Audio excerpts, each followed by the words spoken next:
And let me just check first, how many of you are already members of Citizens Climate Lobby? Could you raise your hand? Okay, excellent. So that would mean the rest of you are not members of Citizens Climate Lobby yet. Let's see if we can do something about that tonight. I'm from Salt Lake, and I don't get here often enough, and it was really amazing being here today. I got to go up to Brighton and take a walk around Silver Lake, and the aspens were bright yellow, and all the orange and the red, and it was just absolutely gorgeous, and I loved being here. It was a fantastic day. I'm from San Diego, and there's another person named Mark Reynolds who lives pretty close to me in San Diego. He's a world-famous sailor. He's won Olympic and world championships in the star class.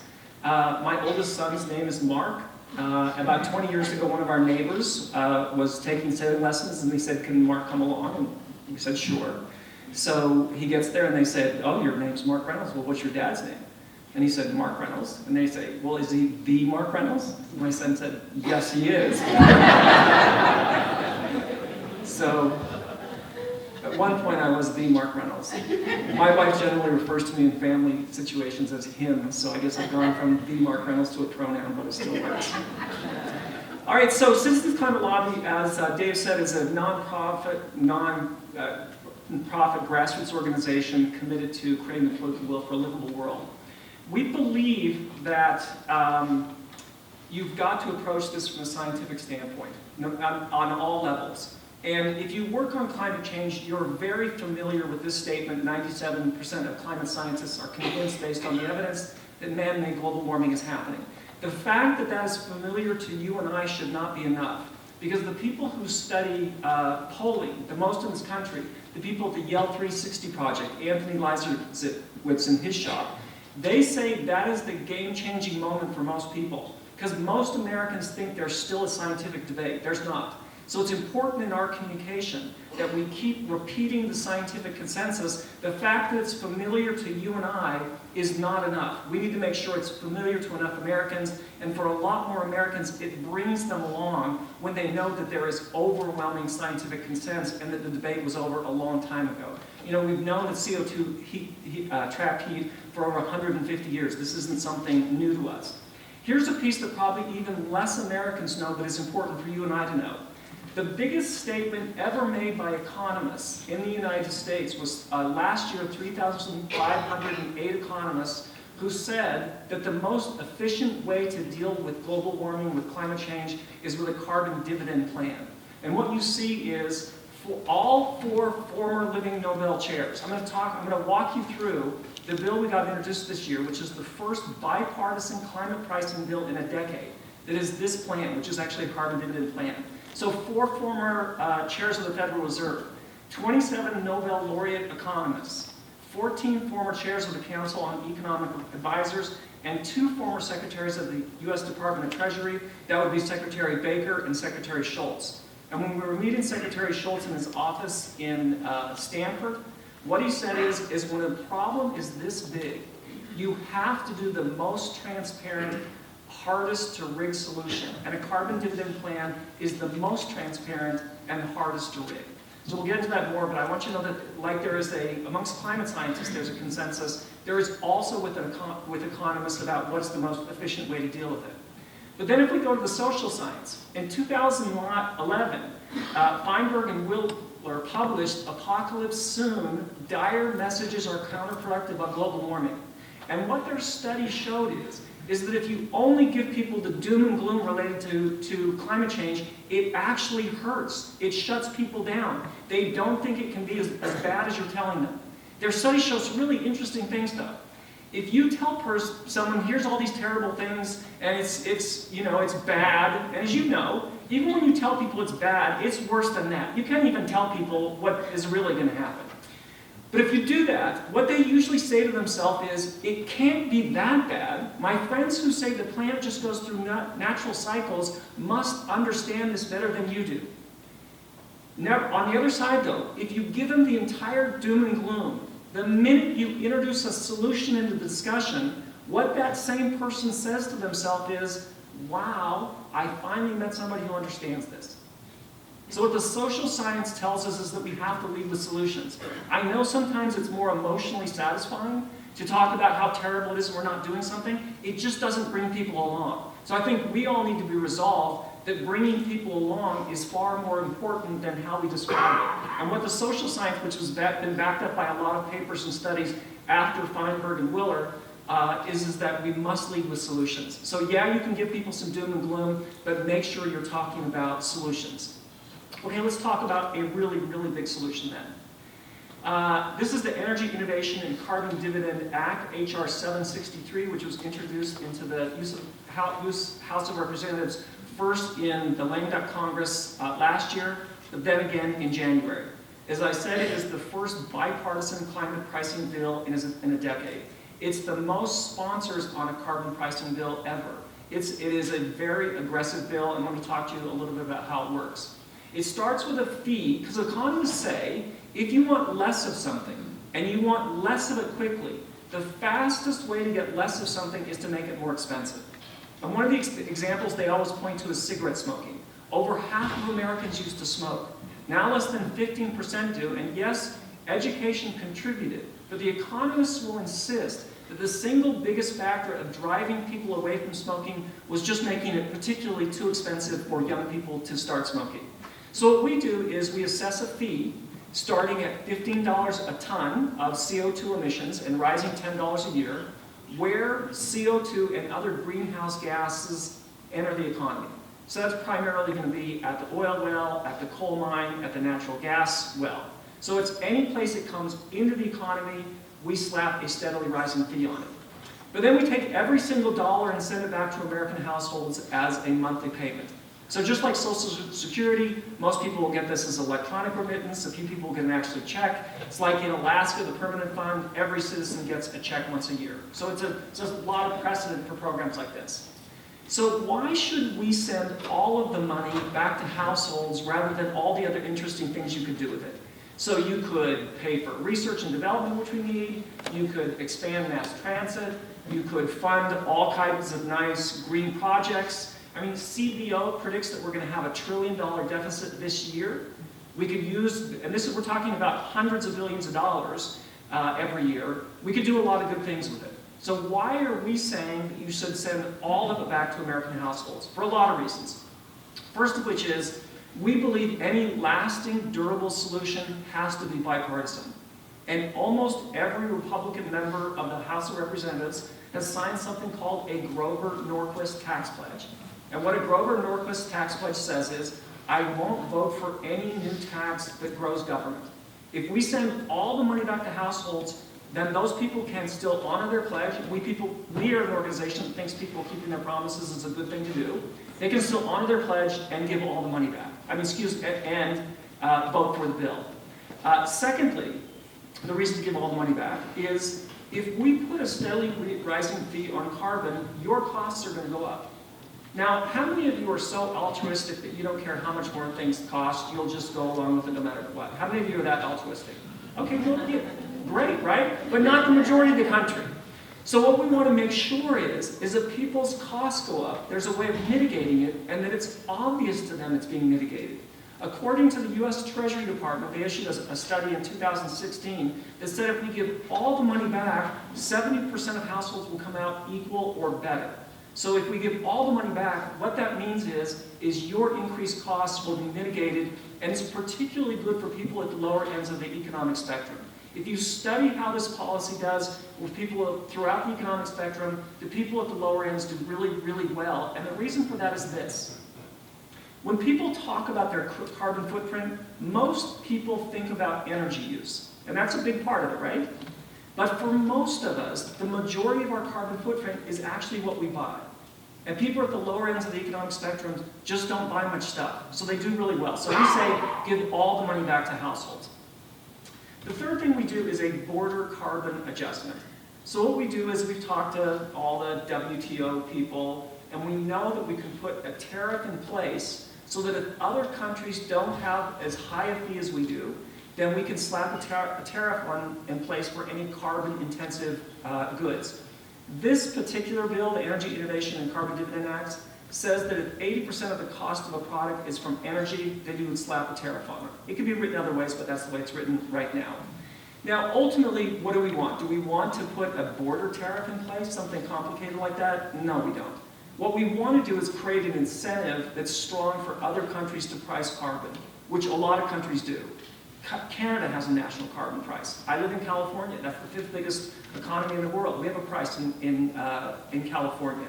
The European Union has a cap and trade program. So lots of times people act as if we would be out there on an island if the US enacted some type of national carbon price, but there are many prices around the world. We just want to make sure they're all high enough to get things moving quickly enough.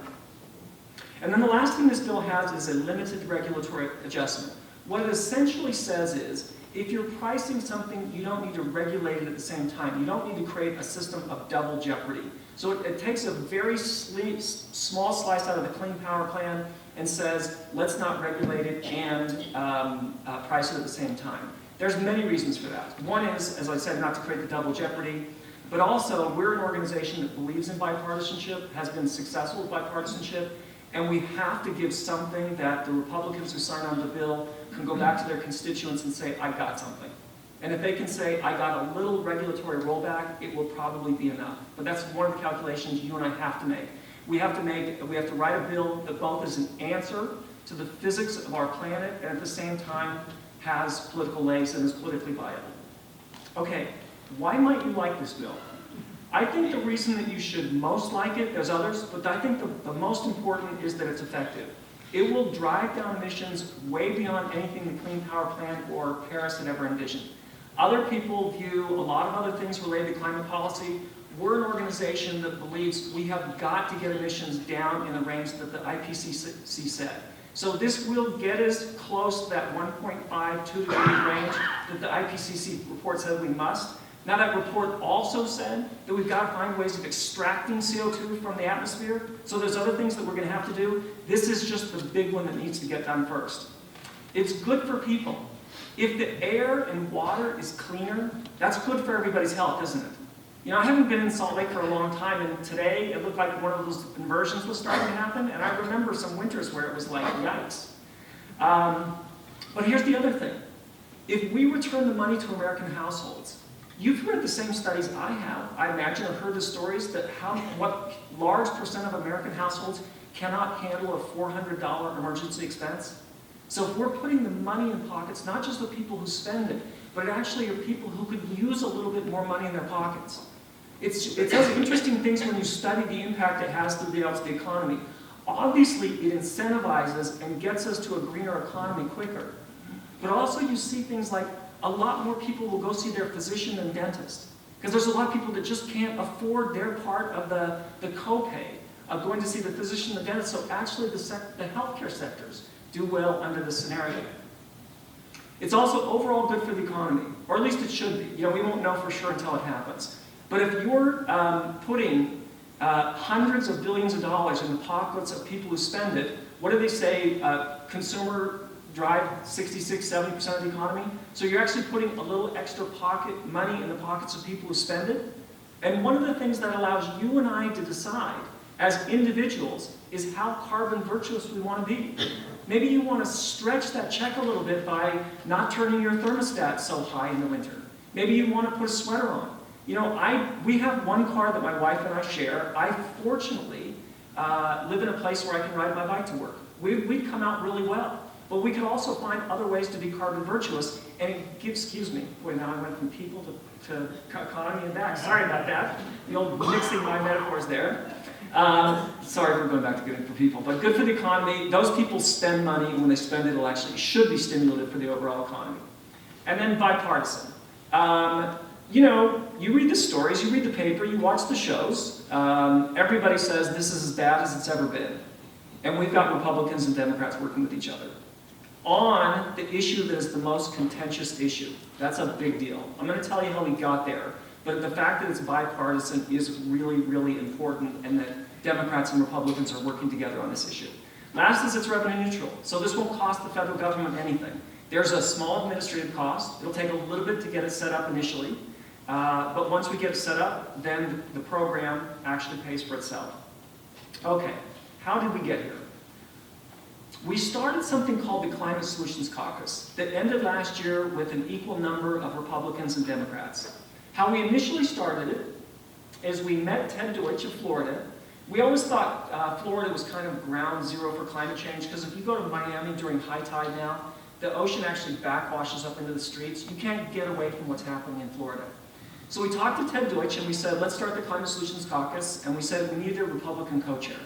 So we decided who that should be was Carlos Curbelo, Republican of Florida. We spent 3 years going to Mr. Curbelo's district, trying to convince him that he should be the leader on this issue.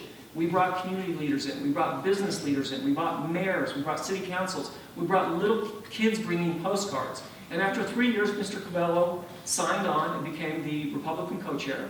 We then worked to build up a group of Republicans and Democrats who would meet together on a regular basis to talk about solutions to climate change. And we did that. Mr. Curbelo lost his election the last cycle. He was in a district that Hillary Clinton won by 16 points. He lost by about a point. But we were able to quickly replace him with Francis Rooney, Republican of Florida. So there's not all the people who were there at the end of last year still in the caucus. About half the Republicans either decided not to run again or lost their re-election. So the caucus is still there. We still have Republicans and Democrats who agree to work with each other. We're just gotten the one on the Senate side started. We're excited to see what will happen in that. That's just barely in its infancy, so we don't have much to tell you about it, but that we're excited that we've got the same kind of concept started on the Senate side. The thing that I think is important to see coming out of that is there are now 10 carbon pricing bills before Congress, 6 of which came out after the Energy Innovation and Carbon Dividend Act, 9, and 3 of which are bipartisan. That doesn't happen without the Climate Solutions Caucus. Those bills happen because of a long time of getting Republicans and Democrats talking to each other. We actually took a lot of flack and criticism that we were just giving Republicans greenwash cover by having the caucus. And what we can actually see now is meaningful, effective, good bills are now coming out, and we can't pass a bill till we can first get one introduced. And the 6 that came out after the Energy Innovation and Carbon Dividend Act showed that that was a big statement to Congress that Republicans and Democrats were interested in working together across the aisle. Okay, I want to share with you one of our colleagues, Nick Huey, who's actually went to BYU, and this is kind of illustrates how we go about working in Congress, and I just want to share with you his 6-minute testimony before Congress. Christian. I'm not your typical climate change activist either. The closest I've ever been to vegetarian is swapping a beef sandwich for a chicken one, and that was hard. It's not that I hate the planet, I just don't know why I'd bring a squirt gun to a forest fire. I'd rather call the fire department. That is why I'm here. We may be from different parties, but we're from the same planet. So thank you for your time, fellow Earthians. When I went to BYU, I had a baby. Then I had another baby. It's kind of a Mormon hobby. With each new child I held in my arms, my concern for their future grew. I wanted to protect my children, and there was no way I could do that. It had to be a planetary effort. So I started trying to figure out how to bridge the gap between the far left and the far right so we could all work together on climate change. The answer I found was not a new policy. It was a new idea. I called it the far middle, a radical place where the left and right respect and learn from each other's viewpoints publicly. In 2017, I wanted to prove the far middle could exist. They call the rivalry between BYU and the Utes the Holy War. Like the far left and far right, we hate each other. What if we could use our bitter rivalry to show Democrats and Republicans how to get along when it comes to climate? On the first week of fall classes, BYU students arrived at the U with over 3,000 purple flowers to place on each of their car windshields. Why purple? Because the Ute school color is red and ours is blue. Purple is right in the middle. With each flower, we left a video inviting Utes to team up with us on climate. A simple, easy execution with unexpected results. The day of the event, the emails from students began pouring in. We were broadcast on Utah's biggest news channels, garnering over 200,000 media impressions on our first day of operations. But we weren't done. 1 week later, 50 volunteers hiked the side of a mountain to shine a purple Y the size of a football field inside BYU Stadium during the nationally aired rivalry football game. At this point, sustainability coordinators from other universities began to reach out. We were featured in local talk shows and radio interviews. We got ultra-conservative Utah to start buzzing about climate change on every news channel. Why? Because we approached the problem from the far middle. The radical part of this campaign wasn't that we were angry and yelling. It was that we weren't. Climate change is not the sickness. It's a symptom. Excuse me. It's a physical manifestation. It's a physical manifestation of America's deeper infirmity. Polarized partisan pride. I've heard both of my colleagues here talk about it. The problem isn't a lack of bipartisan options. It's a lack of bipartisanship itself. If we can strip away partisan pride and greed, the symptoms will go away faster than any of us could reasonably believe possible. The far middle is a place of humility, reason, and respect. It's the same kind of humility that inspires a group of Democratic senators to invite 3 young Republicans to come offer their perspective on the climate crisis. In the far middle, a liberal atheist and a conservative Mormon Christian can sit down and have a real conversation about climate, healthcare, guns and gates, and leave them new ideas. In the far middle, we treasure diversity of thought every bit as we treasure diversity of skin color, even if those thoughts are in direct conflict with our own. I was asked to come here today to show the way forward. Not right, not left, forward. The answer is to become radical far middleists, a collection of those who maintain one party affiliation while publicly embracing the other. Create a space where it's safe to concede, to work together, to respect, and you will resonate with your constituents and the rest of America on a level you didn't know possible. So, and I apologize, the tears have made this last a little bit longer. Take your time. Okay, You're doing great. thanks. So what can you do to create this far middle space when the far left and the far right dominate the headlines? The answer lies in big, safe, smart public gestures that in today's political climate are much more disruptive than another angry tweet.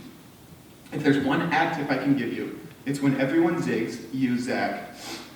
Could you imagine the headlines today if instead of passing a resolution to condemn someone's rhetoric, you introduced a resolution to apologize for your own? It's a gesture of goodwill. Or if a Republican and Democrat went to rally in each other's respective districts because they saw in each other integrity and humanity. What would such simple, radical actions do to the dialogue in this country? If you want to move the needle, you need to be radically agreeable. You need to be as radically agreeable as the far left and far right are radically disagreeable. I offer my services as an advertiser to anyone in this room free of charge, regardless of party, as long as you'll use them to heal the gap that has turned our climate into a political weapon. You each have unique opportunities to bring the far middle back into mainstream America. I would love to figure out what those are. If a handful of students from conservative Utah can get on every single news channel with a message about climate change, there's no reason a handful of senators from our nation's highest level of government can't do the same on a national scale. I imagine you all would like to see more of your Republican colleagues here. I would too. But for that to happen, someone has to publicly let go of pride in a big way. Someone has to soften. It's no longer enough to reach across the aisle in private conversations. Now is the time for radical collaboration, to let love outweigh fear. The American public will not only permit such leadership, will break out the fireworks. The far middle has been muted by 2 warring parties, but we are still America's majority. Give us our voice back.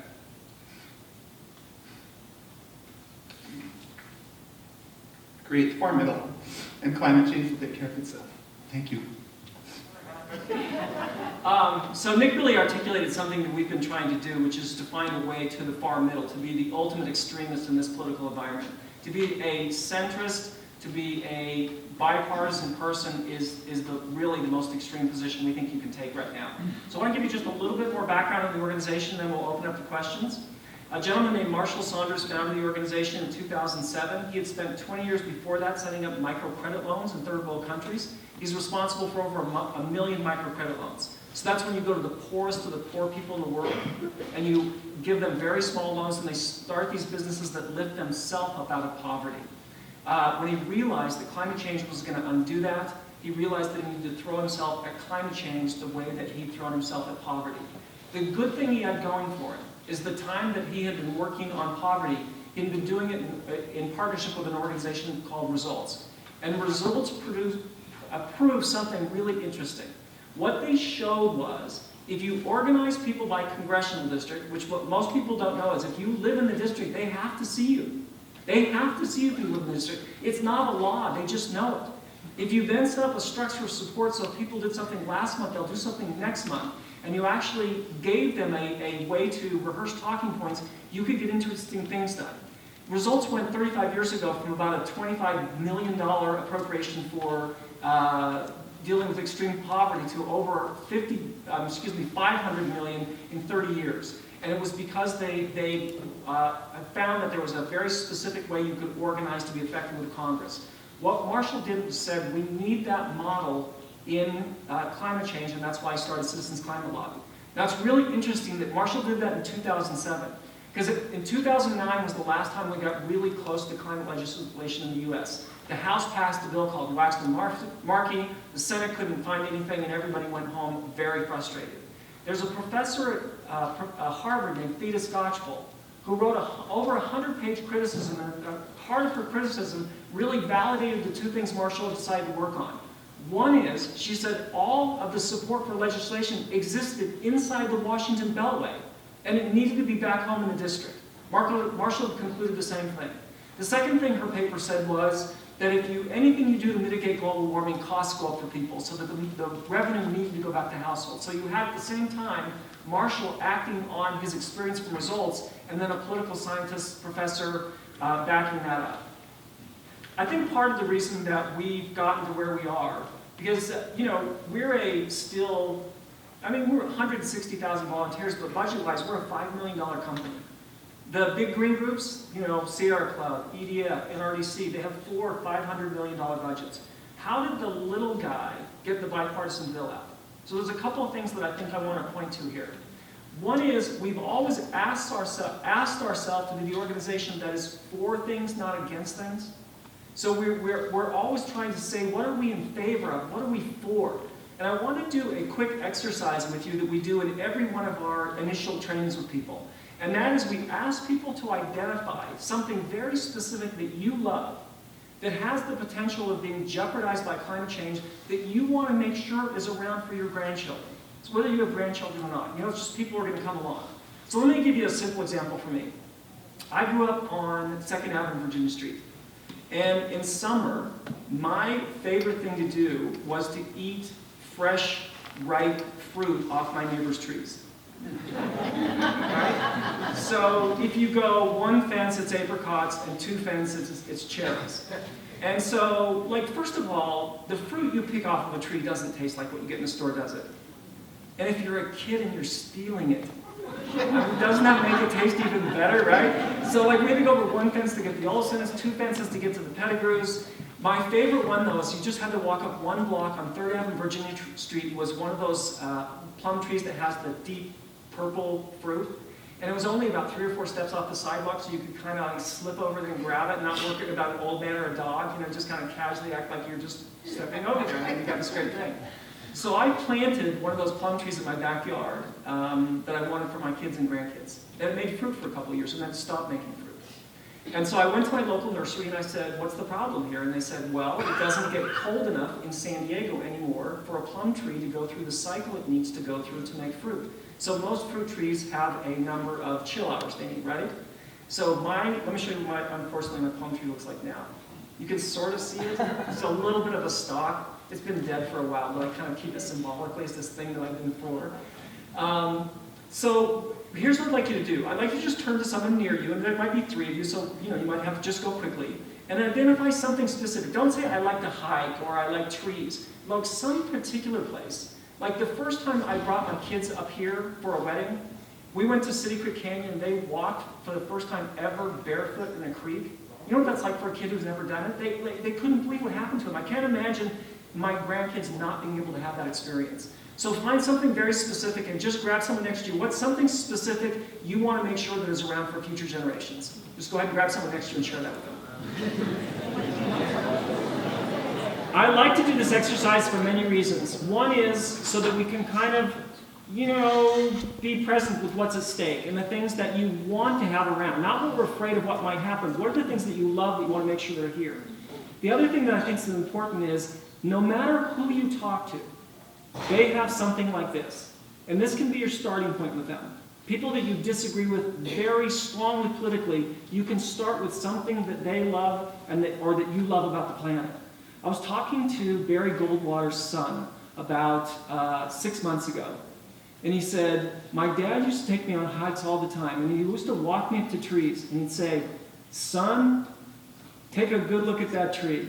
That tree has more character than most of the men you'll meet in your life. And I just think that we should know that as a starting point, there's always something that people are passionate about this planet that they want to make sure to preserve also. And that could be perhaps a good starting point in our work with other people.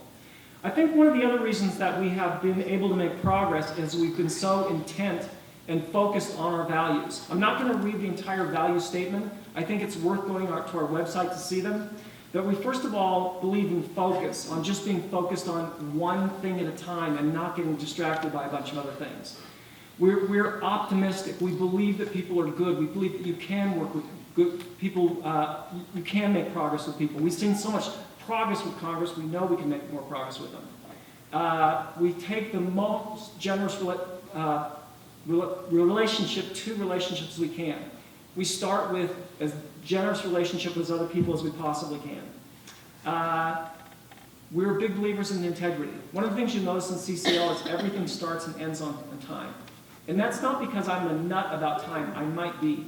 But it's mostly because I think it matters, your word matters. And if you say it starts and ends at this time, you can start as establishing a fundamental integrity in how you work with everything, because everything you say matters, and that when you say you're going to do something, you're going to do everything you can to possibly do it.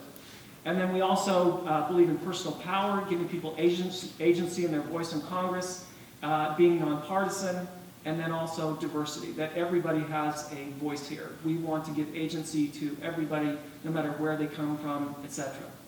Okay, I want to just mention one next thing we're doing, and then we'll open it up for Q&A.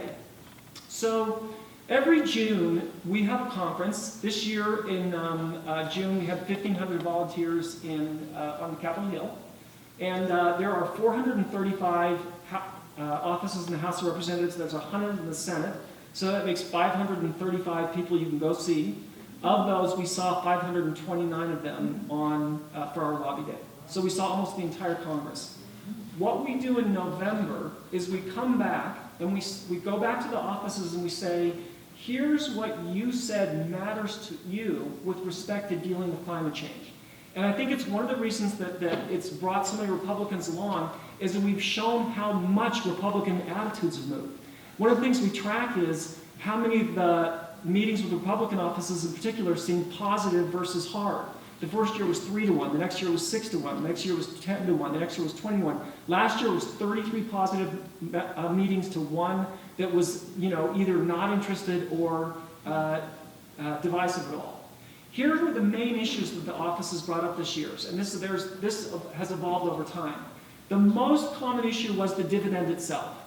So it used to be the most common issues people would bring up is why this won't work. So they used to bring up China and India all the time, which essentially was a question, I think, that said, this can't work because it'll hurt our economy.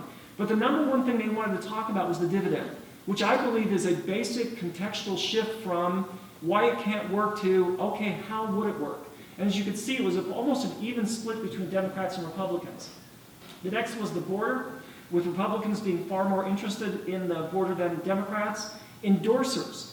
One of the things that your Utah CCLers have done an amazing job is getting key players to endorse the bill.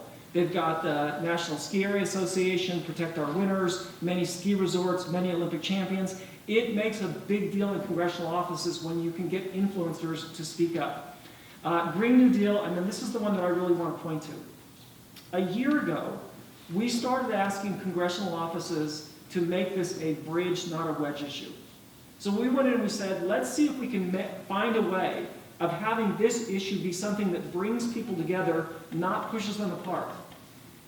We only write down in notes what the members of Congress or their staff say. We don't write what we say are the questions we ask.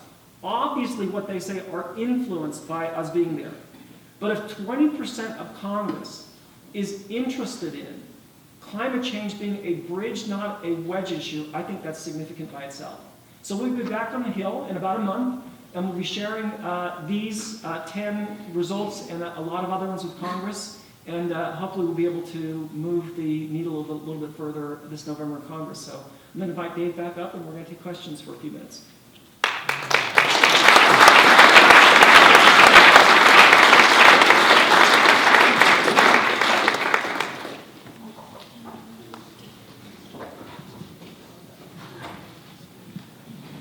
So we're going to invite questions from all of you, but I'd like to lead off with one question.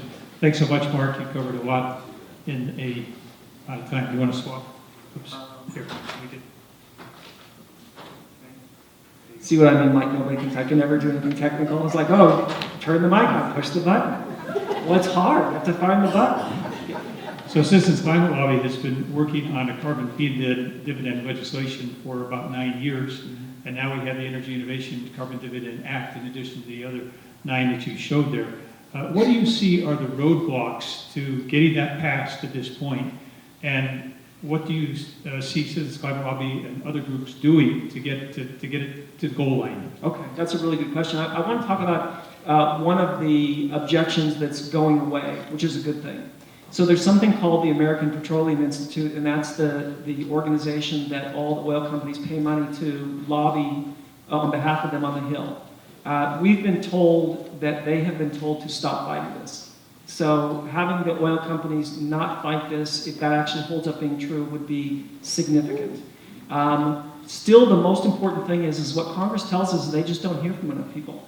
They do not hear from enough people that this is important. And so I do think it's our obligation as citizens. We need to speak up. We need to ask other people to speak up.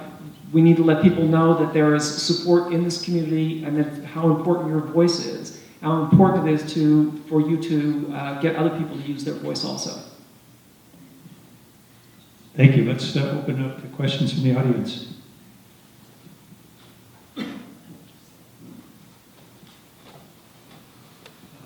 How much would if the Energy Independence Act was passed, how much would the price of gas go up and how much would households get back? So the first year is $15 a ton.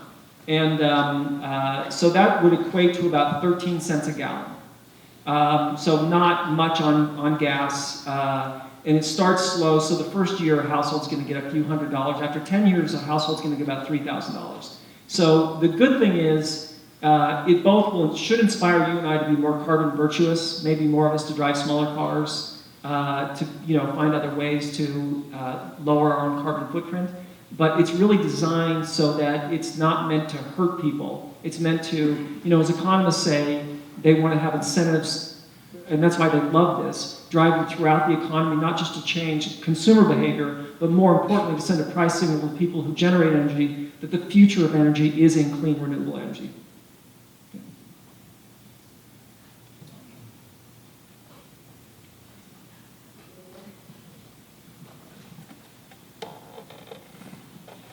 Yes, it's one of the incentives for raising the price on carbon to create a more even playing field for green energy production. Can you talk about that? Yeah, so the amazing thing about green energy production now is that the curve and the rate at which it's getting more efficient is beyond anything anybody could predict, right?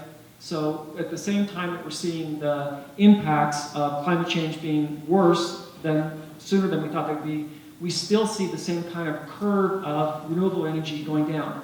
What we want to have is an incentive that gets us to that clean energy faster. We're getting there fast, we're just not getting there fast enough. So the IPCC report gives us 12 years, right?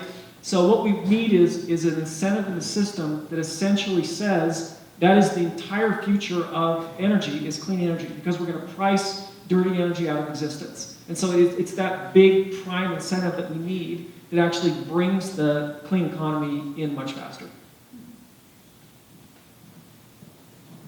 So I was wondering where the bill stands right now, and also how are you doing in the Senate? I understand you have a lot of, positive support in the House of Representatives. I was just wondering how the Senate is looking. So in the House, we have Francis Rooney. He's the Republican co-sponsor. We'd like to get a lot more Republican co-sponsors. There's over 60 Democrats, half of which are on the Green New Deal, half of which are not on the Green New Deal. So we're just, we started the Climate Solutions Caucus in the House over 3 years ago. We're just starting what's called the Senate Working Group now. So, we're making progress. The Senate tends to move slower. They're tricky, but we're seeing a lot of reasons to be encouraged, and particularly one of the things that we're hearing from them is because of how rancorous everything is, and because impeachment will probably make that even worse, there are a lot of Republican and Democratic senators who want a way out, who want a way to say we're capable of doing things that are bigger and better than that. And they're all going into, a lot of people, well, everybody in the House next year is going to an election season. A third of the Senate will. And so a lot of them will be positioning themselves, and in the general election, climate change is a good deal for both sides of the party now. For the Republicans in the House, they've got to kind of watch their right flank until next March to see if anybody's going to try and primary them to the right. But from the Senate, they should be looking at climate change as a bonus issue for them. Hi, can you hear me? What would be a really compelling argument for somebody who might think that the federal government can't administer this in a revenue-neutral fashion? Yeah, it's funny because I actually had some members of Congress tell me that. And I'm like, dude, this is your job. We're talking about your job. You're telling me you're not competent enough to do your own job? Yeah, no, listen, there's some people that don't waste your time. There's some people who are so uninterested in being argued away from that, just keep looking for people who are going to come along and reach out to everybody, but there's some people who they're not going to come along. If you look at the 6 Americas, about 20% of Americans are concerned, alarmed, and they're doing something. About 25% are concerned, and they want to do something, they don't just know what to do. If you break down, the smallest category are the ones who are dismissive. They're just really loud. So when you find them, just move on. Okay? Yeah. There's a hand up here, down here. Okay, down towards the front also. There's one. Okay. Yeah. What will determine when the fee is high enough?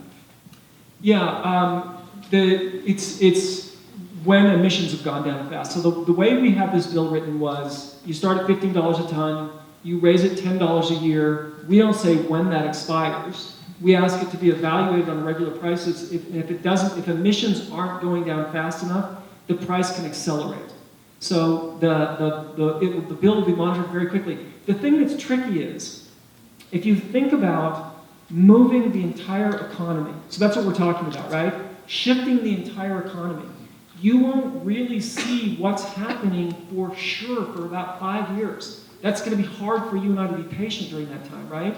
Because, you'll see actions happening. But actually what we need to see is the Keeling lab that measures CO2 levels out of Scripps. We need to see their meter saying that we're actually getting stuff going in the right direction.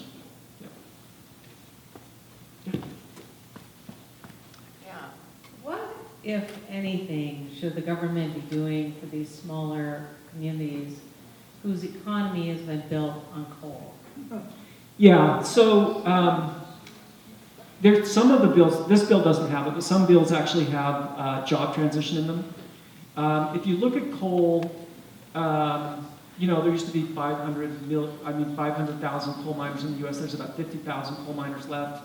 And one of the things that I like about the bill is it doesn't stop coal today, but it does give a signal, a generational signal, that says to the coal miner's son or daughter, I'm going to want to get in a different industry. But I do feel for those families who've been, because it's not just that they did hard work, they paid the health benefits of it, and we built our economy on their backs. So there are other bills that actually have some transition assistance. It's possible something like that could end up, because you got to get through a bunch of committees, and you got to reconcile between the House and Senate, and blah, blah, blah, but I definitely feel for those committees. Yeah. Yeah, right behind. Okay, this side? Who was the 30% that would not come out on top? And then I'm also curious, from a member of Congress or otherwise, what's the best argument that you've heard against this bill in this form? Okay, so the first one, who are the 30% that don't come on top, are usually the people at the highest end of the economic spectrum, and it doesn't hurt them because it's an insignificant increase in cost to them. So yeah, they're going to actually end up paying a little bit more than they get in their check, but it should not be it should be insignificant to them. So, and then the other argument is, what's the best argument that I've heard against the bill? So there's some people who don't think that capitalism is a complete failure, and that we should abandon capitalism, and that so you shouldn't trust any market mechanism. So you have some people, I would say, on the way to the left who just think that this is a complete failed system, and so using any market system is a fool's errand. On the right is kind of what this gentleman represented, which is a skepticism that the government would either be honest enough or have the competence to oppose it. So if you look on the site, who lobbies against it, it's Grover Norquist's company, it's Americans for Tax Reform. So you mostly just see the people on the far right.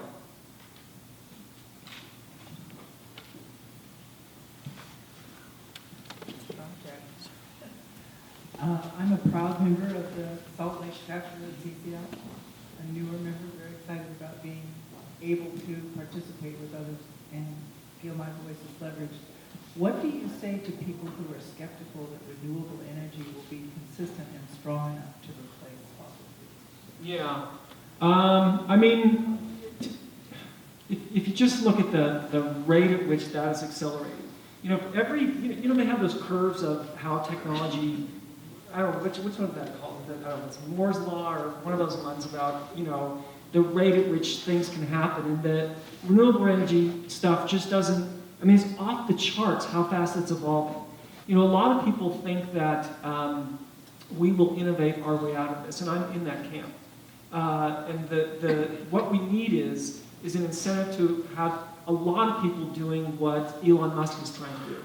So that creating, you know, breakthroughs in battery storage and all kinds of stuff so that, yeah, you know, sometimes the sun doesn't shine, sometimes the wind doesn't blow, but between the two, that, you know, you've got battery storage and smart grids way of dealing with. I just think that the technology is going to go so quick that all those arguments are going to disappear very quickly.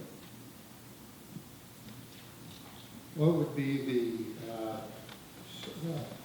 economic size of the mature dividend program relative to the GDP? Okay, so I'll bring it on. Could you ask that again? What would be the size of a mature dividend program relative to GDP?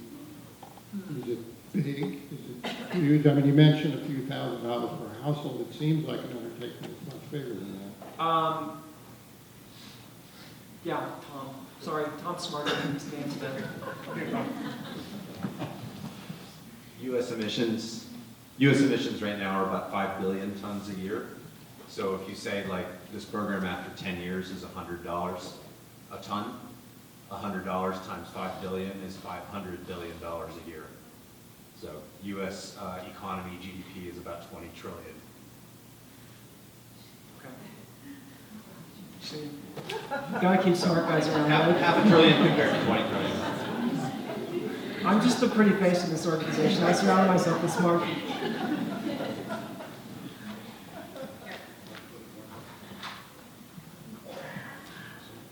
Hello. You know, when I look back at... Can you point the mic in your mouth? Thank you.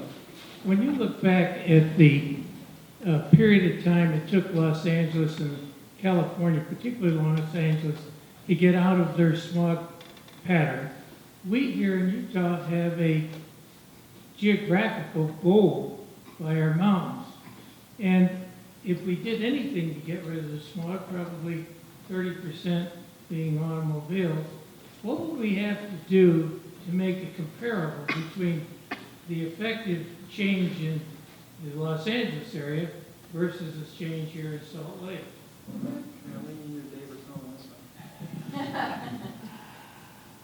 Tom, you want to try that one? I don't know. Can you repeat the question? Tom happens to be our state director and also is an engineer and has a lot of good information. I'm going to ask you to repeat the question one more time, if you would. How long will it take for the smoke to clear from the valley? Oh, so that actually gets difficult because the smog in the valley for us is mostly a product of cars and buildings. And the biggest effect that this policy has, the most immediate effect, is on electricity generation.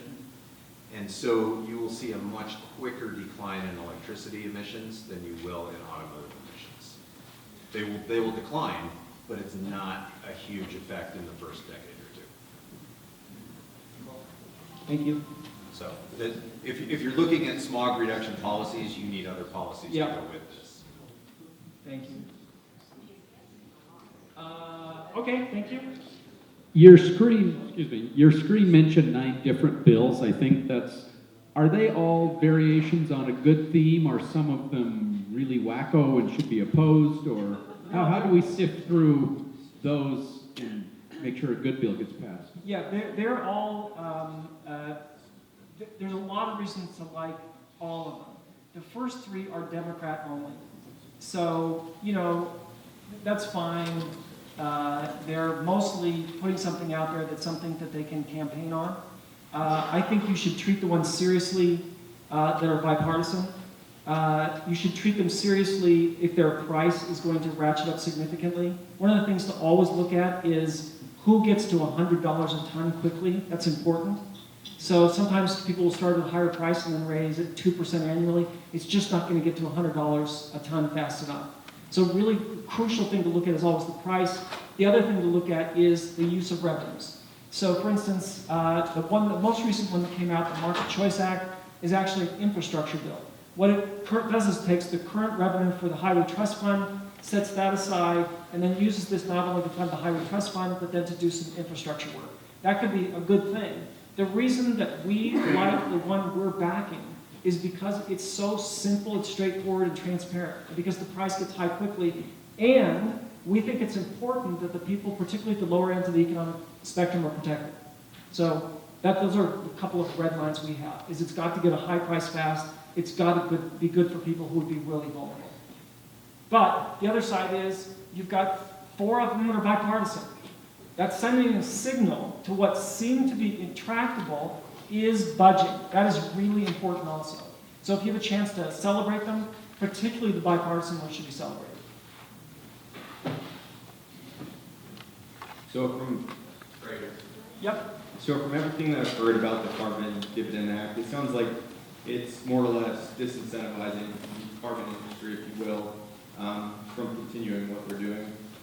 Can you speak more towards what will incentivize the consumer or the public household to put the dividend that they receive towards more clean energy solutions rather than back into the hands of the companies who have just lost that money? Yeah, so we don't do that. And there's nothing to say that people will be incentivized to invest in clean choices. It's going to be their own choice. But I think if you look at people's behavior, and let's say you're a household, and you can say, I don't mean this to be sexist, but most women control the spending in most houses. Let's say with a family, you can say, if I'm a little bit more carbon virtuous as a family, I can mix more fruits and vegetables into my family's diet. I think most households will make that choice. So rather than saying, fine, you're paying for me this, I'm going to buy a Hummer, there's going to be a few people that are always like that. But most people will choose their own family's best interest. And so I think they will use the incentive to be a little bit more carbon virtuous so that they can do things for their family that they haven't been able to do. We can take about 2 more questions if anybody has one. There's someone who's sort of holding their hand here. Okay.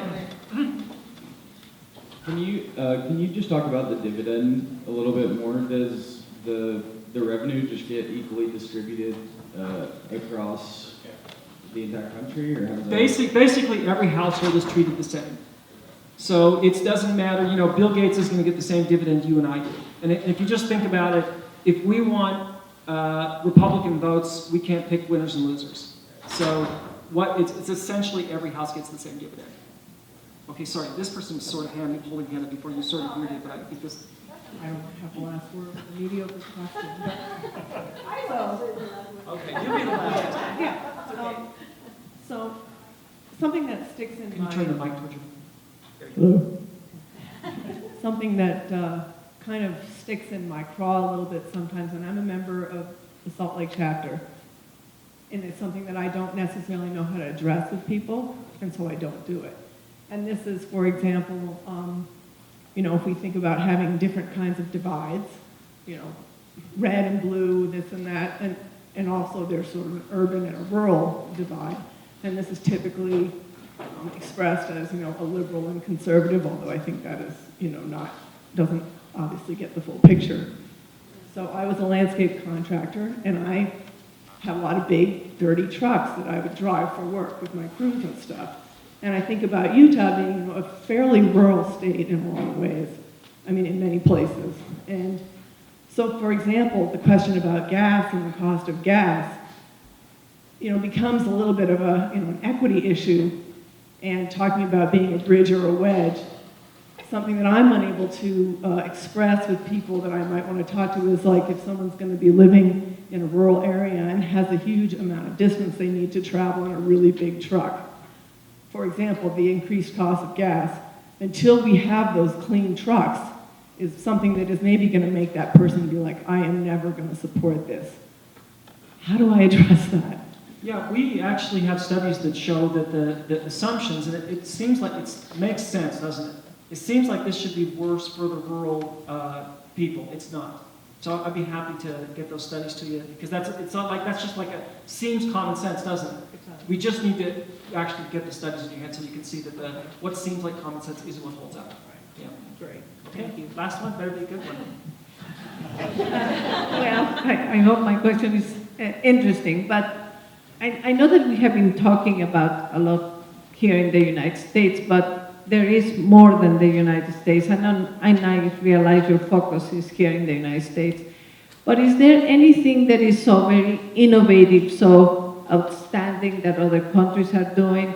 I'm from Mexico, for instance, and Mexico has a real problem, particularly like Mexico City, and they have several strategies by putting like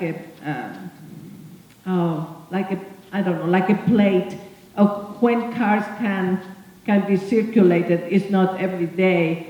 And we also, climatically speaking, as it pertains to the climate, Mexico, for instance, let's say, has a climate where there is more rain, and it might clear the weather better or worse, I don't know, with all of the climate issues that we're talking about. But my issue is more, just generally speaking, we're people of the universe, of the world, is there anything that seems the solution? Because we all have different ways of how we transport ourselves, manage our countries, etc. You know, we just heard about the Amazon's situation and so forth. But is there anything in particular that we can learn, that we can incorporate, particularly here in Utah, that is such a growing state, to make things better? There's a lot of good things happening around the world. We're as an organization 100% focused on price.